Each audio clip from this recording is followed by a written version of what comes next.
En toute vérité, 11h midi sur Sud Radio, Alexandre Devecchio. En toute vérité, chaque dimanche entre 11h et midi sur Sud Radio, sécurité, économie, numérique, immigration, écologie. Pendant 1 heure chaque semaine, nous débattons sans tabou des grands enjeux pour la France d'aujourd'hui et de demain. Cette semaine, nous avons le plaisir de recevoir Dora Muto et Céline Masson, qui est un peu en retard, mais qui va nous rejoindre dans quelques minutes. Dora Muto est journaliste et militante féministe, ancienne rédactrice en chef de Combini. Elle vient de lancer avec Marguerite Stern la plateforme en ligne Feméliste visant à s'opposer à ce qu'elles appellent l'idéologie transgenre. Céline Masson est psychanalyste, professeure des universités, essayiste. Elle est l'auteure avec Caroline Eliatchev de La fabrique de l'enfant transgenre aux éditions de l'Observatoire. Qu'est-ce que l'idéologie transgenre? Veut-elle abolir la différence des sexes, nier les réalités biologiques? Quel est son poids réel dans la société? Menace-t-elle notre jeunesse et même nos enfants? Se dirige-t-on vers un nouveau scandale sanitaire? Tout de suite, les réponses de Dora Muto et Céline Masson en toute vérité. En toute vérité sur Sud Radio, Alexandre Devecchio. Dora Muto, bonjour. Bonjour. Ravi de vous recevoir ce dimanche sur Sud Radio. Vous êtes militante féministe, vous plutôt classée à gauche, et vous lancez cette plateforme en ligne Feméliste pour s'opposer à ce que vous appelez l'idéologie transgenre. Commençons peut-être par définir les termes. Est-ce que le transgenrisme est un fait de société d'une certaine manière, ou est-ce que c'est, comme vous le dites, une idéologie, et pourquoi vous la qualifiez d'idéologie? Alors, c'est un peu les deux. C'est à la fois un fait société et c'est à la fois une idéologie. C'est une idéologie par le fait que là, en fait, le transgenrisme devient un programme politique qui a pour but l'autodétermination. Alors, qu'est-ce que c'est l'autodétermination? C'est l'idée que finalement, on va remplacer la notion de sexe par la notion de genre dans les lois. Et ça, en fait, c'est problématique dans plein de secteurs différents, notamment pour les femmes. Par exemple, aujourd'hui, on peut se retrouver avec un homme qui devient une femme, qui joue dans les compétitions sportives féminines. Et on se retrouve avec des cas, en fait, de mâles qui sont devenus des femmes trans, qui gagnent, en fait, dans les compétitions. Cette idéologie, elle pose problème, donc, dans les sports, dans les prisons, parce qu'on se retrouve avec, donc, des mâles qui transitionnent pour devenir des femmes, qui se retrouvent qui demandent en fait à être emprisonnés avec des femmes, ce qui peut être un problème. Et puis en plus de ça, cette idée d'autodétermination, c'est-à-dire que n'importe qui demain pourrait aller à la mairie et se dire, eh bien moi, je suis du sexe opposé, je suis du genre opposé, et avoir juste comme ça, juste par autodétermination, juste par je ressens que changer ce qui est marqué sur ces papiers. Et pourquoi du coup cette plateforme en ligne pour informer, et pourquoi ce combat sur on vous attendait pas là-dessus peut-être il y a quelques années? Non, on m'attendait sans doute pas là-dessus il y a quelques années. Alors Feméliste, pourquoi? Parce que en fait, on a tout simplement besoin de redéterminer ce qu'est une femme. Et une femme, jusqu'à preuve du contraire, c'est une femelle adulte humaine. Aujourd'hui, on dirait qu'il y a plein de gens qui sont plus très au clair là-dessus, qu'une femme serait un ressenti. Et ça, en tant que femme, pour moi, c'est pas acceptable. C'est très insultant quand on dit qu'une femme est un ressenti. Et donc, on a créé cette plateforme pour remettre les femmes femelles au centre du combat féministe, tout simplement. Pascal, en réalité, ce que vous appelez l'idéologie transgenre, oui, selon vous, finalement, menace peut-être les femmes. Ce sera une idéologie antiféministe, en quelque sorte? Oui, moi je parle carrément de transpatriarcat et de transmisogynie. Alors je sais que ça peut choquer un peu, mais en fait... En tout cas, moi, c'est ce que j'ai vécu. C'est-à-dire que j'ai toujours un compte qui s'appelle Tajoui sur la sexualité féminine. Et quand on parle de sexualité féminine, on parle d'organes que seules ont les femmes. Et des militants transactivistes sont venus me dire que ce que je disais était transphobe parce que je ne parlais pas de pénis de femme et que parler de clitoris n'était pas inclusif. Donc en fait, ce qui se passe, c'est que dans tous les lieux où qui sont destinés en fait aux femmes pour parler de choses de femmes. On a des transactivistes qui viennent en fait complètement parasiter ces lieux-là en réclamant, en exigeant en fait qu'on inclue des personnes qui sont biologiquement des mâles. Et même si on peut se retrouver d'accord sur un certain nombre de choses qu'on peut vivre ensemble, il y a quand même tout un tas de choses qui sont de l'ordre de la maternité, des règles, de la ménopause, etc., que des femmes trans ne vivront en fait absolument jamais. Donc ces transactivistes sont venus effectivement sur votre site revendiquer le fait d'être des femmes. Est-ce que ça s'est fait avec une forme d'agressivité pour dire la vérité, au début quand j'ai conçu cette émission, je voulais faire un débat contradictoire avec un trans activiste et vous m'avez dit que vous ne souhaitiez pas forcément aujourd'hui débattre parce que vous avez été victime d'une forme de harcèlement. Est-ce qu'on peut dire ça comme ça? Tout à fait. Enfin, le harcèlement que je vis est gravissime. Vous pouvez aller voir sur la plateforme Feméliste avec Marguerite Stern. Nous avons décrit 14 formes de harcèlement que nous vivons. Donc, nous recevons quotidiennement des menaces de mort. Nous recevons sans arrêt on est diffamés midi, matin et soir. Nous avons été attaqués dans des manifestations physiquement. Nous avons subi des dommages matériels. Et donc, en fait, aujourd'hui, le problème, c'est qu'avec les transactivistes, il est impossible d'avoir une discussion calme et saine. Immédiatement, je me fais insulter de facho, de TERF, parce que c'est la nouvelle façon de dire sorcière. Ça veut dire. Alors oui, vous allez pouvoir nous expliquer, parce qu'on n'est pas tous familiers des termes. Alors qu'est-ce qu'un ou une TERF? Une TERF.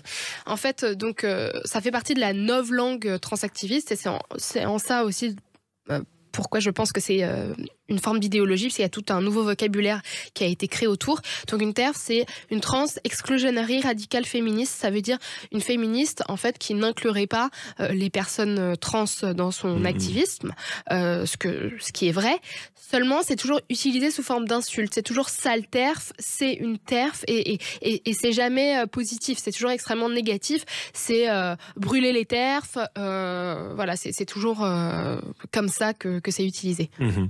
Et pour préciser un peu votre pensée, effectivement, vous combattez l'idéologie trans, mais vous n'êtes pas du tout contre le fait qu'il existe des trans, qu'on puisse se faire opérer. Quel est votre regard là-dessus? Ce qui vous gêne, c'est un militantisme agressif? Oui, il y a beaucoup de choses qui me dérangent. Moi, ce qui me concerne, ce sont les femmes et les droits des femmes. Donc déjà, j'aimerais bien que le vocabulaire ne change pas. Aujourd'hui, il y a pas mal de médias de l'extrême gauche à la gauche qui commencent à changer de vocabulaire. On n'utilise plus le terme femme. Pardon, je vous coupe un peu. Vous m'avez dit tout à l'heure, effectivement, que vous étiez victime d'une forme de harcèlement. Quels ont été les médias là-dessus? Est-ce qu'ils vous ont tendu le micro? Est-ce qu'il y a une forme de tabou sur le combat? Il y a un tabou total. Il y a un silence complet sur le comportement des transactivistes aujourd'hui. Il y a d'ailleurs des femmes très visibles qui le dénoncent, mais la presse réagit pas énormément, comme J.K. Rowling qui dénonce quotidiennement sur son compte Instagram en fait, les violences que les femmes comme moi vivent. C'est-à-dire que dès que, en fait, c'est même pas qu'on s'oppose, dès qu'on rappelle que pour nous être une femme est une réalité biologique, eh bien, on se prend vraiment des sauts de merde, voilà, pour être clair, sur la gueule. Et en plus de ça, il y a une vraie cancel culture qui prend le pas. C'est-à-dire que, par exemple, moi, sur Tajoui, je collaborais avec, sur mon compte Tajoui, qui est donc un compte sur la sexualité des femmes, je collaborais avec beaucoup de marques différentes, et absolument toutes les marques ont arrêté leur partenariat avec moi sous prétexte que je serais transphobe. Lorsque la seule chose, des marques de culottes de règles, des marques de sextoy pour femmes, des applis de dating pour femmes, en fait, considèrent qu'aujourd'hui, être une femme est un ressenti, et que si je dis autre chose que ça, c'est que je suis une très très mauvaise personne. Merci Dora Motto d'être avec nous sur Sud Radio. Nous serons bientôt rejoints, je l'espère, par Céline Masson. Nous débattons de la question trans. Est-ce un fait de société? Est-ce une idéologie? Est-ce une manière aussi de nier la différence des sexes, les réalités biologiques? On continue à en discuter après une courte pause sur Sud Radio. En toute vérité, 11h midi sur Sud Radio, Alexandre Devecchio. Nous sommes de retour en toute vérité sur Sud Radio avec Dora Muto qui vient de lancer la plateforme en ligne Feméliste visant à s'opposer à ce qu'elle appelle à l'idéologie transgenre, et avec Céline Masson qui nous a rejoint, psychanalyste, professeure des universités, essayiste. Elle est l'auteur avec Caroline Eliatchev de La Fabrique de l'enfant transgenre. C'est aux éditions de l'Observatoire. Céline Masson, bonjour. Avant la pause, on discutait avec Dora Muto de ce qu'elle appelle l'idéologie transgenre. Est-ce que vous reprendriez ce terme, et est-ce que le fait d'être transgenre, le transgenrisme, c'est un fait de société, ou est-ce que c'est aussi une idéologie ? Alors effectivement, on parle d'idéologie, et de l'impact surtout de cette idéologie sur les enfants, sur les mineurs, notamment par le biais des réseaux sociaux, donc par le biais des influenceurs sur les réseaux sociaux. Et quand ces enfants, adolescents, essentiellement des adolescents et essentiellement des filles, donc entre 12-18 ans, on en a quand même beaucoup, une augmentation dite exponentielle, on parle de plus de 4000%, qui donc sont mal dans leur corps. Parfois c'est la puberté, parfois c'est des troubles psychopathologiques, et elles vont sur les réseaux sociaux et parfois effectivement ont des réponses. Si tu es mal dans ton corps de fille, c'est peut-être que tu es un garçon, et c'est même pas peut-être, c'est que tu es un garçon. D'accord. Et c'est intéressant d'ailleurs que ce soit Dora Muto majoritairement des filles. Est-ce que parfois un discours féministe extrême qui a tendance à faire des femmes des victimes par essence n'a pas favorisé ce phénomène ? Est-ce que ça n'accroît pas le fait que certaines jeunes adolescentes puissent être mal dans leur peau ? Je vous pose la question à toutes les deux. Si, sans doute. C'est-à-dire que je pense que depuis le MeToo, en fait, on met beaucoup en avant les violences que vivent les femmes. Et je pense qu'il y a un certain nombre d'adolescentes qui se disent, bon, ça a quand même pas l'air sympa d'être une femme.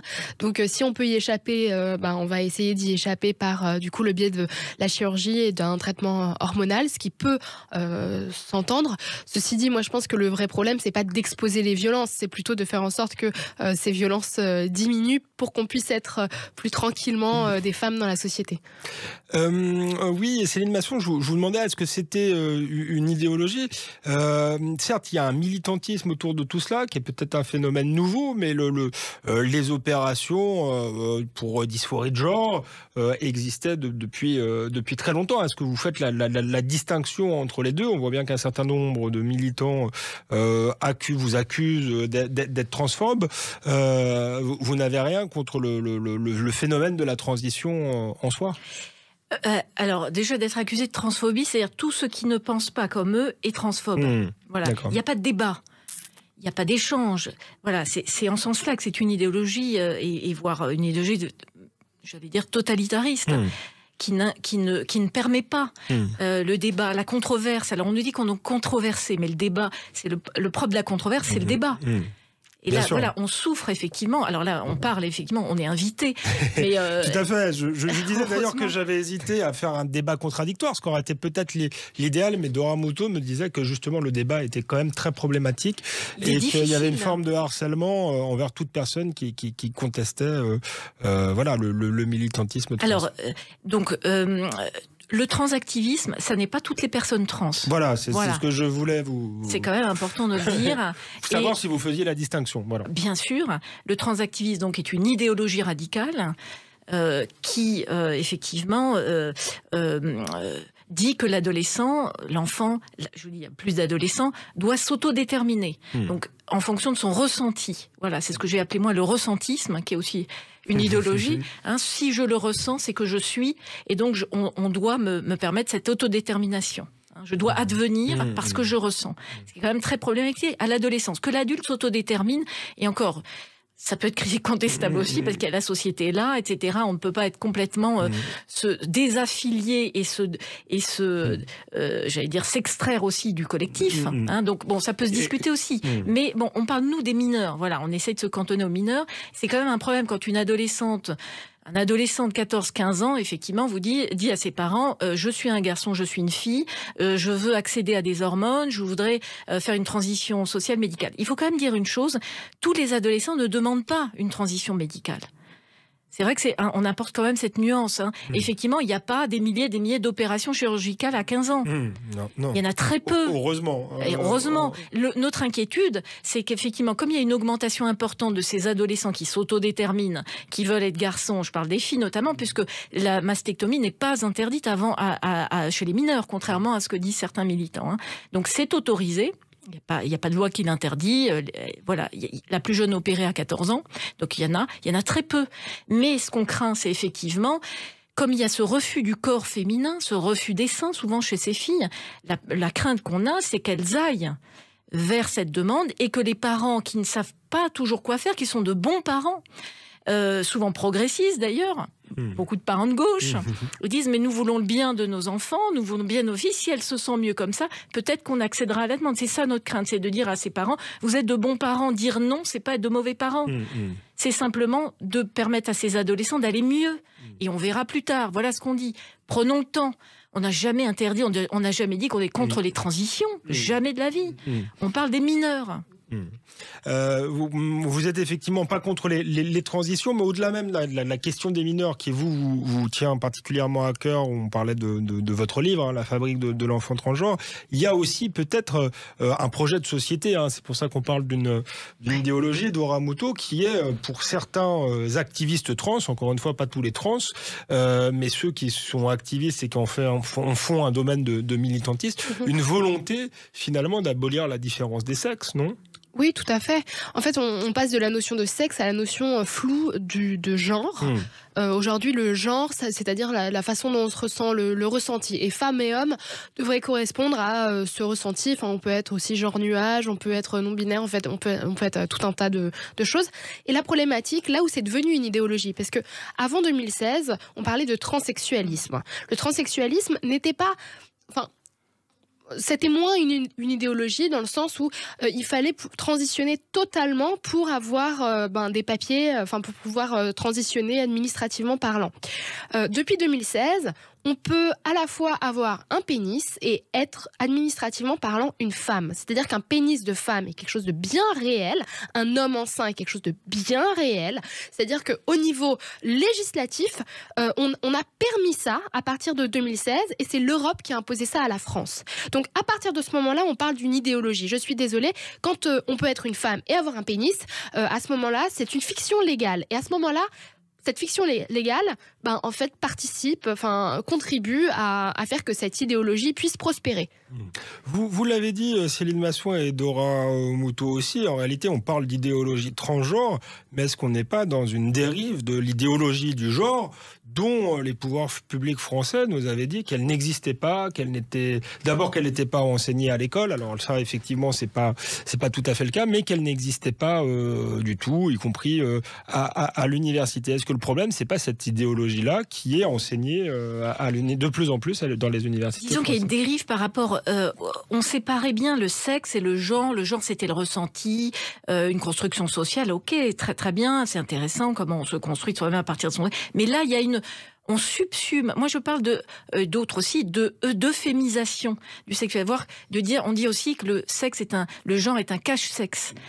C'est-à-dire qu'on efface la question du sexuel. C'est là où il y a une dérive. Vous voyez, c'est qu'aujourd'hui, on parle de changement de genre, on parle d'opération aussi, de réassignation. Voilà, vous voyez, tous ces mots sont intéressants. Ce sont des mots aussi, on parle de novlangue, vous voyez, sont des mots d'une idéologie. Et qui efface la différence, qui efface la complexité, qui efface la différence sexuelle. D'où les réactions de nombreuses personnes aujourd'hui, des féministes, des gens de tous bords. Oui, on peut être effectivement féministe, c'est le cas de Dora Muto, et même qui plus est, le fait d'être féministe fait d'autant plus peut-être qu'on s'oppose à ce type d'idéologie. Théoriquement, c'est ce que je pensais, mais en fait pas du tout. La plupart aujourd'hui des féministes sont devenus plutôt ce que j'appelle des queeristes ou des transgenristes et ne sont pas vraiment là pour défendre les femmes et les droits des femmes, et pensent plutôt que justement effacer le sexe va libérer tout tout le monde en fait. Lorsque moi je pense qu'il faut plutôt reconnaître les différences sexuées et que c'est comme ça en fait que hommes et femmes et hommes prospéreront dans la société, tandis que ces féministes-là dites intersectionnelles, dites queer, pensent que si on efface tout, on sera enfin libre. Donc c'est deux façons de voir les choses très différentes.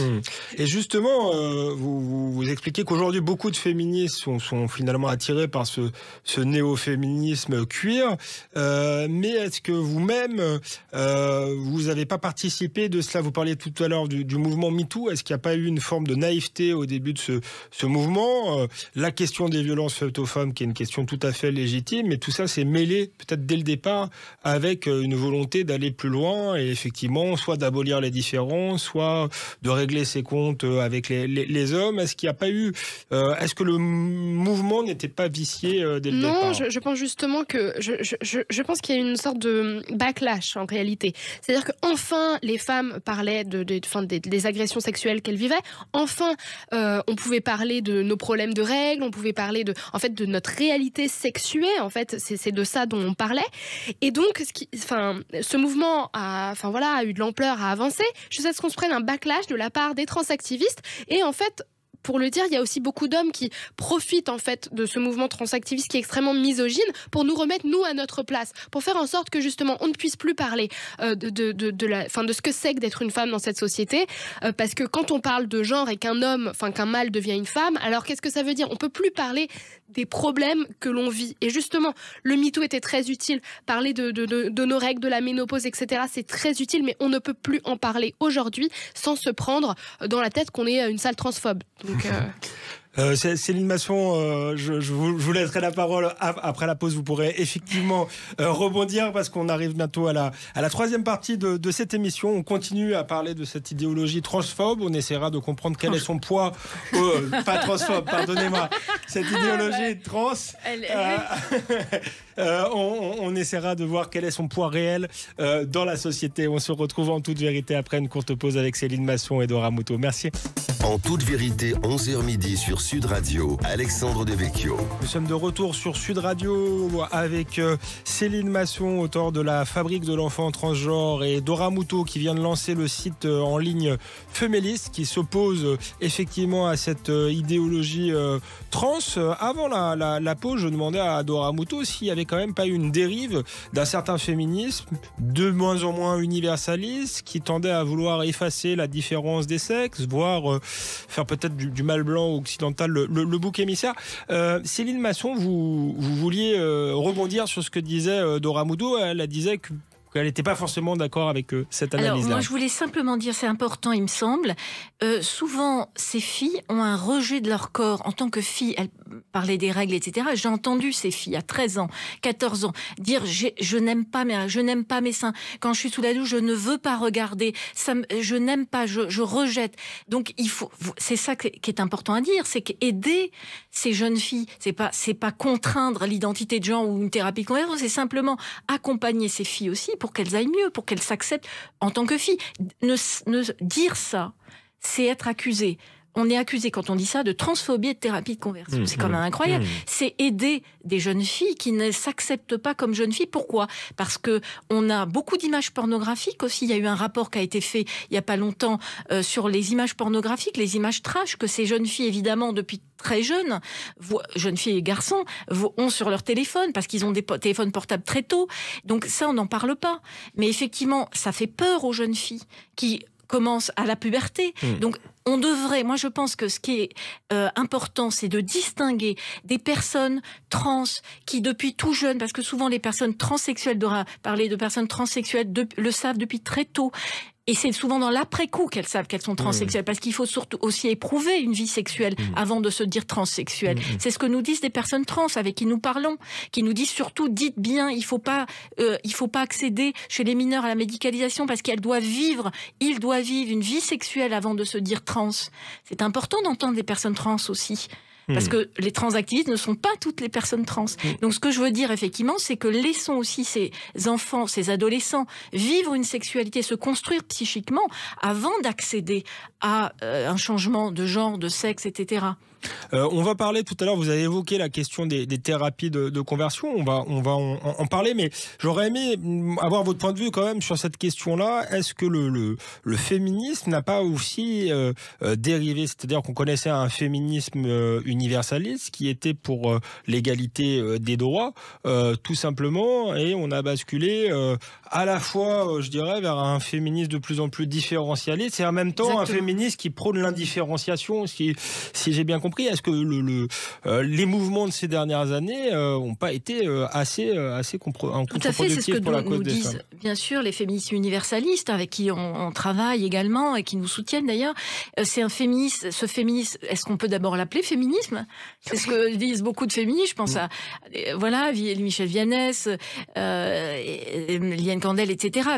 Est-ce qu'on peut encore parler de féminisme? On parle néo-féminisme. C'est un féminisme, en tout cas essentialiste, réductionniste, et surtout qui exclut l'autre homme d'ailleurs, comme violent. C'est un féminisme victimaire. Quand ces jeunes filles voient ça, entendent ce discours-là sur les hommes, les mâles blancs dominants, comment vivre sa féminité? Comment même avoir une relation et être attiré par des hommes si on a ce discours, vous voyez? Effectivement, si tout homme est un bourreau, ça devient compliqué d'avoir une relation avec... Et puis il vaut mieux devenir le bourreau dans ce cas-là. Voilà, il y a tout à fait une identification à l'agresseur. D'ailleurs, c'est ce qu'on... Chez certains transactivistes. Revenons du coup à cette idéologie trans. Céline Masson, vous nous expliquiez que on vous accusait de promouvoir les thérapies de conversion. C'est intéressant parce qu'il y a une loi qui est passée contre les thérapies de conversion, qui est passée avec l'idée que c'était une loi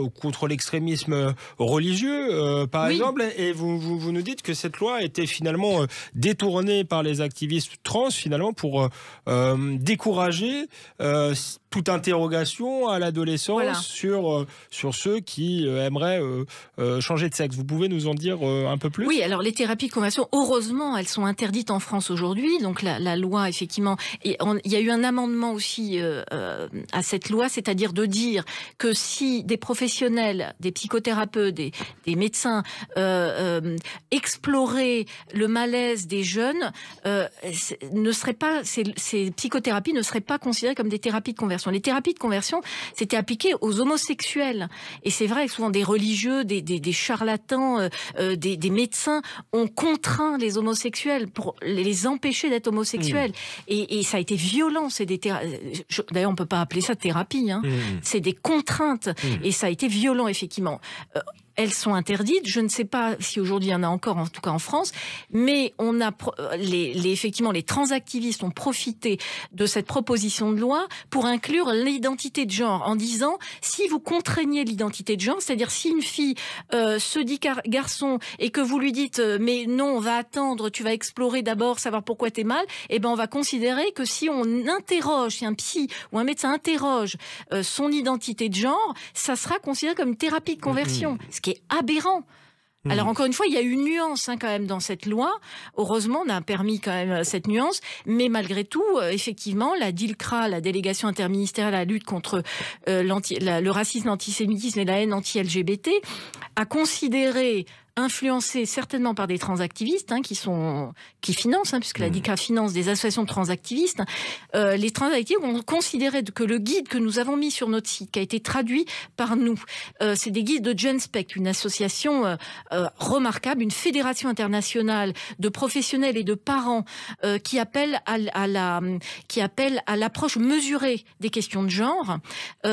Donc ce guide, c'est un guide qui est fait, il y a plusieurs guides. Il y a un guide pour les parents, il y a un guide pour les professionnels. C'est celui-ci qui a été incriminé. Et c'est un guide qui appelle justement à prendre du temps avec les adolescents. Comment prendre du temps pour explorer leur malaise. Ça a été considéré comme transphobe et prônant les thérapies de conversion. Donc nous avons eu un article 40 qui a été déposé en septembre. Donc c'est un signalement au procureur de la République contre notre observatoire stipulant que nous prônions les thérapies de conversion. Heureusement, on vient d'avoir la réponse il y a quelques jours, une semaine, le procureur de la République a classé l'affaire sans suite. Donc rien ne dit, effectivement, il n'y a absolument rien qui ne permet d'accuser l'observatoire, ni les guides qu'on met sur notre site, qui sont faits pour aider les parents, aider les professionnels. Ce qui est intéressant, c'est l'instrumentalisation de cette loi sur les thérapies de conversion, qui, vous avez raison de le rappeler, je ne suis pas sûr qu'il y en avait quand même beaucoup en France, que c'était un phénomène très très important aujourd'hui. Mais l'instrumentalisation de cette loi, effectivement, pour mettre en place une forme de censure de Ramuto sur tous ceux qui refusent cet activisme-là. Et c'est ce que je voulais vous demander, est-ce qu'il n'y a pas une forme de naïveté des pouvoirs publics qui semblent être terrorisés par le fait d'être accusés de transphobie, finalement laisse la porte ouverte à ces activistes-là. Vous me répondez oui et non. Je vous écoute.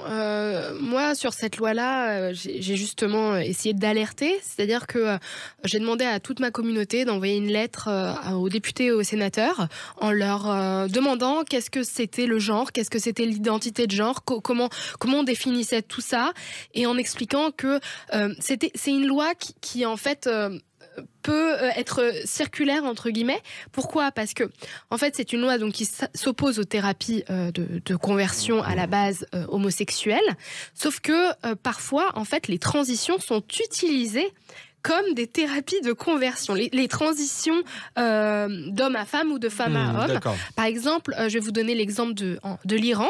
En Iran, on n'a pas le droit d'être homosexuel. Par contre, effectivement, c'est le pays où on opère le plus parce que on a le droit d'être transgenre. Et du coup, par exemple, quand la police, malheureusement, vous chope en train d'embrasser quelqu'un du même sexe, alors soit vous finissez, peut-être en tôle ou avec une amende, ou on vous propose en fait de transitionner. Donc en fait, quelque part, c'est une loi absurde dans le sens où, dans un sens, elle veut protéger contre les thérapies de conversion. Et de l'autre côté, elle peut la recréer. Et donc, j'ai essayé de poser des questions aux sénateurs, aux députés. J'ai écrit à Marlène Schiappa, elle m'a reçue. Et en fait, la réponse... alors, soit on me traite de transphobe, carrément, j'ai des sénateurs et des députés qui m'envoient juste transphobe en réponse. Bon, ok, merci monsieur, très bien. Soit il y a des gens qui me disent que je suis pas assez progressiste, ou bien c'est oui, on sait, mais on peut rien faire. Donc, il y a une sorte d'immobilisme comme ça, sauf qu'en réalité, si on regarde historiquement, le problème en France se pose, cette question transgenre se pose depuis les années 70 en fait. Et c'est à partir des années 90 que on devient pro-transsexualisme et pro-transgenrisme en France. Donc ça fait longtemps que la question se pose. Et il y a beaucoup de sénateurs et de députés qui sont là depuis un certain temps. J'en pense à une par exemple qui est là depuis 2010-2012, qui bosse avec les assos trans, qui portent en fait le projet transgenriste. Et il y en a beaucoup qui sont acquis à la cause aujourd'hui en réalité. Donc c'est pas si naïf que ça. C'est pas de la naïveté, mais ce qui est intéressant, c'est que ça a aujourd'hui un certain point dans les institutions. Ce qui est intéressant aussi, si je résume votre pensée, c'est que pour vous, certains activistes trans pratiquent en fait des thérapies de conversion, c'est-à-dire pour être concret, une jeune femme ou un jeune homme qui aurait des doutes sur sa sexualité ou qui serait homosexuel, on lui dirait non mais c'est pas ça en fait, tu es un homme si tu es une femme, ou tu es une femme si tu es un homme, si j'ai bien compris. J'ai pas l'impression que non plus on force les gens en France à transitionner, mais disons que ça fait partie de l'éventail de possibilités, et on se rend bien compte quand même que il y a beaucoup de jeunes femmes qui transitionnent, qui en fait sont des jeunes femmes lesbiennes, qui en réalité ont du mal à vivre leur lesbianisme, parce que c'est toujours pas, c'est pas si simple finalement en France. Il y a très très peu de bars lesbiens, il y a très très peu de lieux de rencontre, et aujourd'hui ces lieux de rencontre lesbiens sont complètement parasités en fait par les transgenristes. Donc il y a même plus d'espace pour que les femmes puissent rencontrer des femmes, et ces femmes-là, quand on leur donne l'option et qu'on leur dit peut-être que t'es un homme en fait, si t'es une femme un peu masculine etc, peut-être que t'es un homme, et ça semble peut-être plus simple pour certaines, oui. Dora Muto, merci. Céline Masson également. On continue continue à parler de tout cela après la pause. On verra justement à quel point ou pas cette idéologie est établie dans les institutions. Vous parlez, Céline Masson, de la fabrique de l'enfant transgenre. Donc est-ce que c'est introduit ou pas dans les écoles? Est-ce qu'il y a un risque ou pas de scandale sanitaire? Finalement, on en parle après une courte pause en toute vérité sur Sud Radio. En toute vérité, 11h midi sur Sud Radio, Alexandre Devecchio. Nous sommes de retour sur Sud Radio en toute vérité avec Dora Muto qui vient de lancer avec Marguerite Stern, il faut la citer, la plateforme en ligne Femélis visant à s'opposer à l'idéologie transgenre, et Céline Masson qui est psychanalyste, professeure des universités, essayiste. Elle est l'auteur avec Caroline Eliatchev de La fabrique de l'enfant transgenre aux éditions L'Observatoire. Ce titre, La fabrique de l'enfant transgenre, est un titre fort. Est-ce qu'aujourd'hui on force des enfants à transitionner, pour être très, très, très concret, en France? Non, on force pas, encore une fois. C'est plus insidieux, hein. Il y a encore une fois, les jeunes sont quand même une population vulnérable. Ils fréquentent les réseaux sociaux et effectivement, encore une fois, ils peuvent être attirés par certains blogs, certains vlogs, certaines vidéos, certains sites. Donc vous voyez, on force pas, c'est pas du tout dans ces termes-là. Mais encore une fois, tout est fait pour ne pas permettre à ces adolescents de s'interroger, d'explorer encore une fois leur malaise, mais de donner des réponses peut-être trop rapides et c'est pour ça que je parle de radicalisation, hein, c'est une forme de radicalisation, de radicalité adolescente, où ils trouvent des réponses et ils ont la conviction que c'est ça. C'est ça qui nous inquiète, hein, c'est dans toutes les formes de radicalité, hein, on a quand même des convictions et il n'y a plus de jeu, vous voyez, JEU, d'ailleurs de jeu aussi, hein, parce que c'est une forme effectivement de comment dire ça, je cherche le mot, mais c'est intéressant, de la manière dont on préamble, dont on va endoctriner, voilà. Il n'y a plus de garçons manqués, par exemple. Alors, je sais pas. C'est les garçons manqués, exactement. Moi, je les appelle les garçonnes. C'est vraiment, moi, j'ai été garçon manqué. On est nombreux à avoir été garçons. Franchement, il y a 20 ans, on m'aurait embarqué là-dedans. Hein. Je joue au foot. Enfin bref, vous voyez aussi, c'est pas parce qu'on est une fille et qu'on joue au foot qu'on est un garçon. Non, c'est pour ça que je vous posais. Ben oui. Aujourd'hui. Ou à l'inverse, un garçon qui joue à la poupée. Ou un garçon qui joue à la Barbie, etc. Donc là aussi, c'est une réduction, c'est un essentialisme, et ce sont des stéréotypes qu'on doit effectivement combattre aussi. Pourquoi si une fille s'interroge, on lui répond voilà, t'es un garçon. Si t'aimes pas tes seins, c'est pas. Mais combien de filles n'ont pas aimé ses seins? Combien de filles se sont interrogées sur leur corps, n'ont pas aimé leur corps à 11, 12, 13 ans? C'est le lot de nombreuses des adolescents. Des adolescents en général, même. Je parle des filles parce qu'il y a quand même 80% de filles parmi cette population qui se dit trans. C'est quand même 75-80%. Mais il y a des garçons aussi, bien sûr, qui ont eu un questionnement sur leur puberté, qui n'aiment pas leur corps, etc. Et alors, ce qu'on dit, nous aussi, qui sommes psychiatres à l'Observatoire La Petite Sirène, c'est qu'aussi, on parle de comorbidité. Ce sont parfois des adolescents qui présentent des troubles psychopathologiques, des anorexies. D'ailleurs, c'est les anciennes anorexiques, toutes ces filles-là, qui auraient peut-être été anorexiques si elles n'avaient pas trouvé ça. Ou alors, parfois, elles le sont aussi. On a aussi des dépressions. Le Covid a fait le confinement. Ce qui est intéressant, oui, c'est sur les chiffres. On a l'impression que le phénomène augmente. Et ce que disent les activistes trans, c'est finalement parce qu'il y a une libération de la parole. Oui, vous êtes d'accord avec ça ou est-ce qu'il y a un effet de mode? Pardonnez-moi. C'est vrai que c'est difficile de vous dire si c'est une mode. En tout cas, il y a un phénomène effectivement d'influence sur les réseaux et de discours qui se répand sur les réseaux sociaux, qui fait effectivement que ces adolescents adhèrent. Voilà, c'est vraiment une adhésion et une conviction. Qu'ils sont pas. Alors, ils se disent pas que garçons et filles. Ils peuvent se dire gender fluide. Moi, je trouve que c'est pas mal. C'est une évolution quand les gamines qui d'abord disent garçons, ensuite sont gender fluide. Parce que si c'est gender fluide, elles vont pas faire de transition. Parce qu'un jour elles sont filles, elles ont un garçon. Il y en a une qui m'a dit oui, moi je suis à 80% garçon, je suis à 70% fille, à 20% garçon et 10% je sais pas. Mais en fait, le problème, c'est qu'est-ce que ça veut dire que d'être une fille ou un garçon? C'est ça. En fait, qu'est-ce que ça veut dire? T'es garçon un jour, ça veut dire quoi? T'as mis des vêtements masculins, tu aimes les choses dites masculines. C'est absurde. Enfin, je veux dire, c'est remettre les gens dans des petites boîtes, des cases, en fait. exactement. Donc, Exactement. cette façon de penser-là va à l'encontre, en fait, du mouvement féministe, pour moi, parce que, justement, on a lutté, nous, en tant que femmes, pour pouvoir porter des pantalons, pour pouvoir ouvrir un compte en banque, ce qui était pas de gender conforming, c'est-à-dire que les femmes ont voulu étendre leurs possibilités vestimentaires, leurs possibilités d'action dans la société. Et là, on est en train de nous dire quoi ? Être une femme, vous savez, c'est avoir des cheveux longs, et puis c'est porter des talons, et puis c'est aimer le rose, et un jour t'es femme, et puis en fait demain tu mets ton pantalon, et donc t'es un homme. Enfin, ça veut dire quoi, ça ?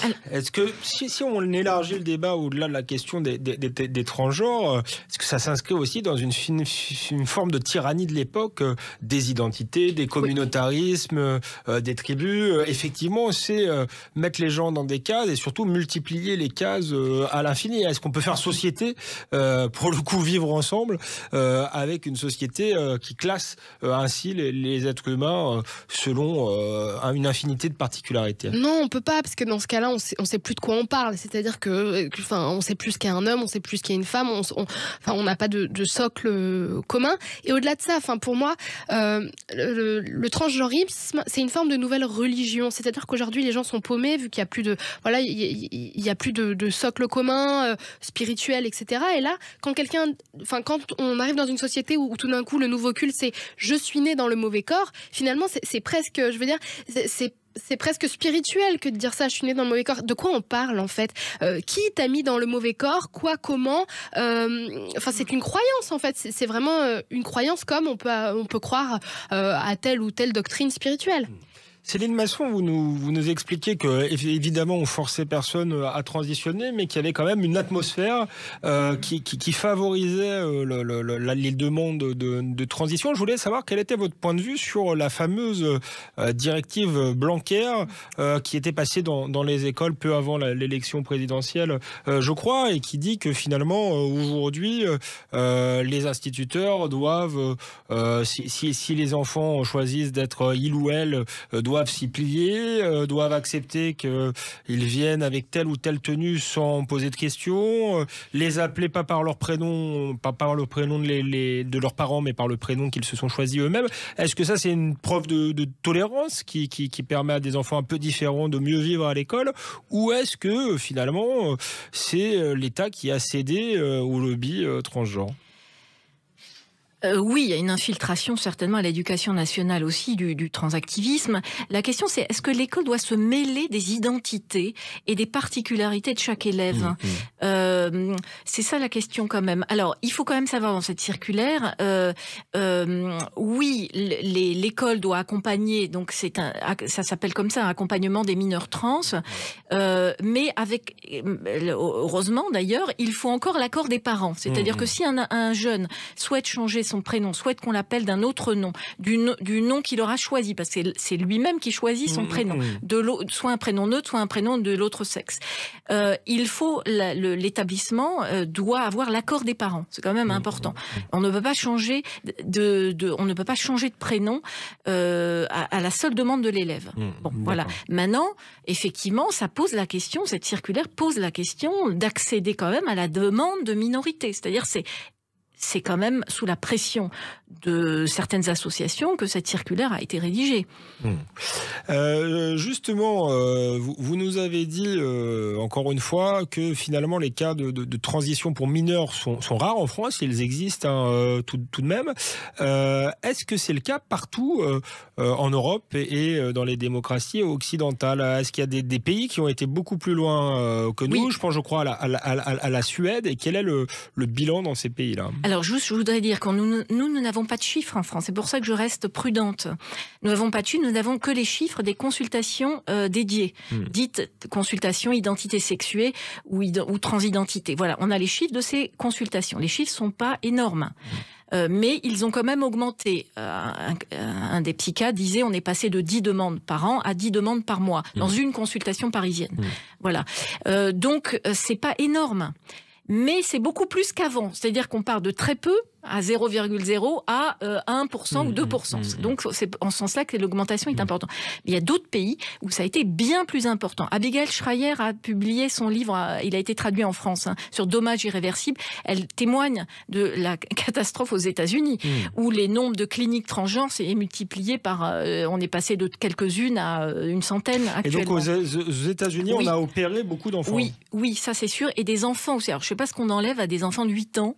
Des mastectomies à des enfants de 8 ans, j'ai entendu ça, je ne sais pas ce qu'on enlève. Les bloqueurs de puberté. Alors, non, ça c'est un peu plus tard, c'est au stade 2 de Tanner. Voilà, on met Non, mais on a entendu ça, des opérations. Alors, je ne sais même pas de quoi il s'agit. Mais bon, c'est pour vous dire quand même, moi j'ai vu des chiffres entre 7 ans, transition médicale entre 7 et 18 ans. Je ne sais pas ce qu'on a fait à 7 ans. Mais effectivement, a priori, non, c'est pas chez les enfants. Normalement, c'est à partir de la puberté, au stade 2 de Tanner, où on dit qu'on va mettre la puberté sur pause. Ce qui est complètement aberrant. Et on dit que c'est réversible. Alors, oui, c'est réversible, la puberté reprend, mais qu'est-ce qui se sera passé dans le psychisme de ces adolescents quand on aura mis leur puberté sur pause et que d'un seul coup, leur puberté reprend à 14 ou je ne sais pas quel âge. C'est quand même pas rien, vous voyez. Là aussi, l'idéologie du genre est peut-être largement importée des États-Unis et on peut se dire que si on suit la même évolution, peut-être dans quelques années, il y aura aussi des opérations. Des opérations et peut-être ce qu'on pourrait appeler un scandale sanitaire à la clé, parce qu'il me semble qu'on commence à faire les premiers bilans. Beaucoup de gens regrettent aussi beaucoup d'enfants regrettent leur Alors, position. beaucoup pas d'enfants, mais beaucoup de jeunes, de grands adolescents, de jeunes adultes. Ils ont 18, 19 ans. Il faut quand même quelques années avant de regretter. Oui, bien sûr. Mais donc, ils sont pas enfants. Ceux qui ont été opérés enfants ou jeunes adolescents qui regrettent ensuite. Voilà, exactement. Il y a le cas Kerabel, effectivement, on connaît maintenant, qui a été une mastectomie, qui est regrettée, qui a accusé ensuite la Tavistock Clinic. Il y a en ce moment un scandale au Royaume-Uni, qui est un petit peu revenu en arrière, c'est-à-dire qu'ils vont fermer la plus grande clinique du genre au monde, qui est la Gender Tavistock Clinic, donc le GITS, qui s'occupait donc une des premières cliniques du genre. On est passé dans cette clinique de 50 enfants par an en 2010 en 2022 à 5000 demandes. Je vous parle des demandes. Vous voyez, après, effectivement, certains ont fait une transition médicale, etc. Donc, c'est énorme. Vous voyez, cette différence en une dizaine d'années. C'est ça qu'on doit interroger. C'est pourquoi on a autant... qu'est-ce que c'est que ce phénomène ? Moi, je suis chercheur avant tout. Je suis psy, effectivement, et chercheur. Qu'est-ce que cette augmentation ? De quoi est-elle le symptôme ? C'est tout ce qu'on veut savoir. Eh bien, merci. C'était le but aussi de cette émission. Merci également Dora Muto. C'était passionnant. On se retrouve la semaine prochaine pour un nouveau numéro d'En toute vérité. Je vous laisse avec les informations. En toute vérité sur Sud Radio, Alexandre Devecchio.